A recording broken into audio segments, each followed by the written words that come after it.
Ang kaupod naton ang pamuno sang Provincial Social Welfare and Development nga talatapan diri sa Negros Occidental si Ma'am Merle Garcia. Ma'am Garcia, mayong gabi sa Aksyon Marlon.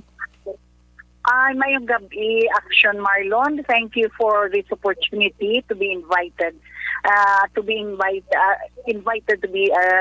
interviewed in your program. Yes, ma'am. Salamat gid kay Aksyon Radio Bacolod. Mapasalamat kay sa nako si imo kay hindi naman guro malipod si imo, Ma'am Merle, nga since nga nag-start ining pagpanagtag sang NHA nga assistance sa mga typhoon o death victims, di gid malikawan. May mga reklamo ang pila ka mga tawo, labi na gid yadtong mga wala nakabaton sang sading assistance, Ma'am Merle. Ma'am, para nga baklaruhan, anong proseso sa pagpili si ni Ma'am sa mga benepisyaryo? Actually, hello, Aksyon Marlon. Yes, ma'am. Go ahead, ma'am. Okay. Actually, ang NHA, naghahatag sa aton sang 90 million. So, Okay.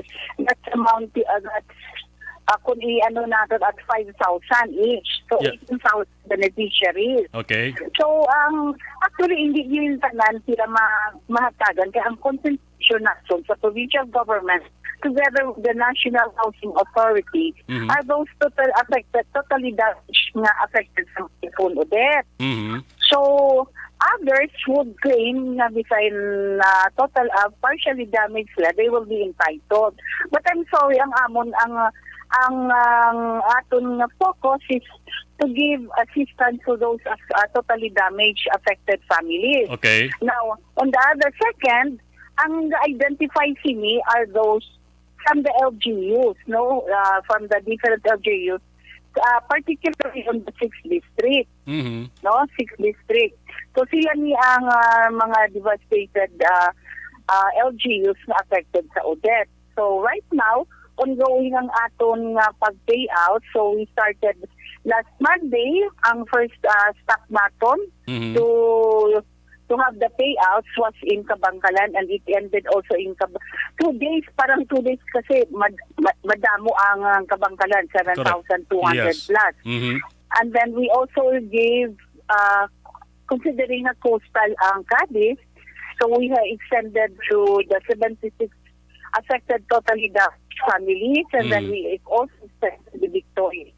By tomorrow, we will be forwarding or be in Ilog, Okay. para mag-payout kita sa totally damaged again. Oo. And the next schedule would be Isabela, Sipalay, and Kawayan. Isabela, Sipalay, and Kawayan. Okay.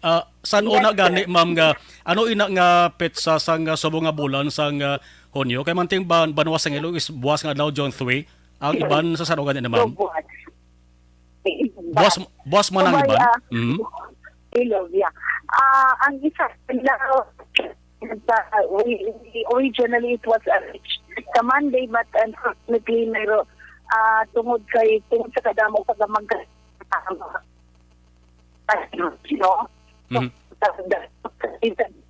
Okay. Okay. Hello. Payrolls on this in this aspect. Okay. Ma'am Merle. Hello, ma'am. Hello, Ma'am Merle. Dali na kayo ba, ma? Kay, tawag kami liwat sa imo kay daw nagpigaw ang ato sa nga signal.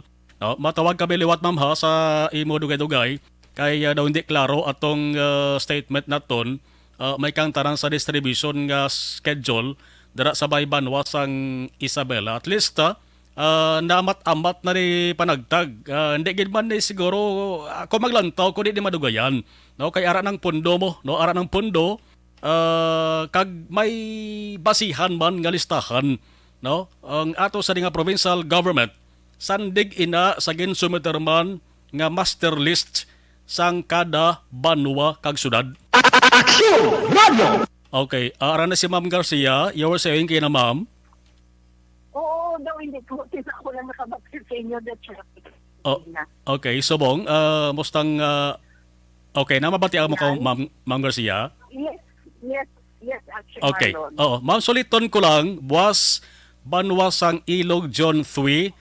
Balikan ko lang ano ganitong Isabela. Supposed to be ko tani June 6, pero ginlain ang pizza.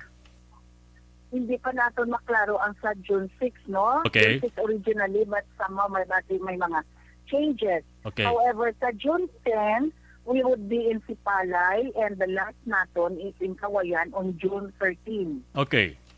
Oo. So, last is Kawayan, bali malikop tanan amam ang 91 million pesos panagtag. Oo, Pag June 13. A total of 18,000 beneficiaries. Okay. Balikan ko lang ma'am ha, parang at least maklaruhan. Hindi po silingon nga ang mga nakabaton is tag-iya lang sang totally destroyed nga balay. Yes. May ara man nga nakabaton nga partially damaged but depende sa listahan sang LGU. Sir, kay before ilingan NHA, Okay. may ara na nga assistance coming from the national government. Mhm. Na sabihin, each family, each member of the family will receive 1,000 Mhm. at a maximum of 5,000. Okay. Let's say, for example, ang family has only 3 members of the family, regardless kung totally or partially damaged, Mhm. based on the guidelines sa national government. So this is how it goes. Is only 3. Mhm.